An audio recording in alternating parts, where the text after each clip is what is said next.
Hello అండి, అందరికీ very good morning అండి. అందరు ఎలా ఉన్నారు? నేను చాలా బాగున్నాను. మీరు కూడా బాగున్నారని అనుకుంటున్నానండి. యథావిధిగా రొటీన్ అనమాట, రోజువారీ లైఫ్లోకి వచ్చేసేసాము. సండే అయిపోయింది. ఇక ఈరోజు మండే అనమాట. పిల్లల స్కూల్ టైం అయితే అయిపోయింది. ఇక టిఫిన్కి ఏమైతే పోయలేదండి. ఇక ఉప్మా అయితే వేసేస్తున్నాను. గోధుమ రవ్వ ఉప్మా అయితే వేసేస్తున్నాను.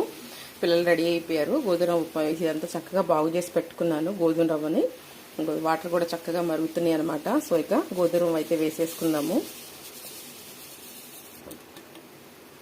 వేసేసుకొని చక్కగా ఒకసారి అయితే కలిపేసేసుకుందామండి.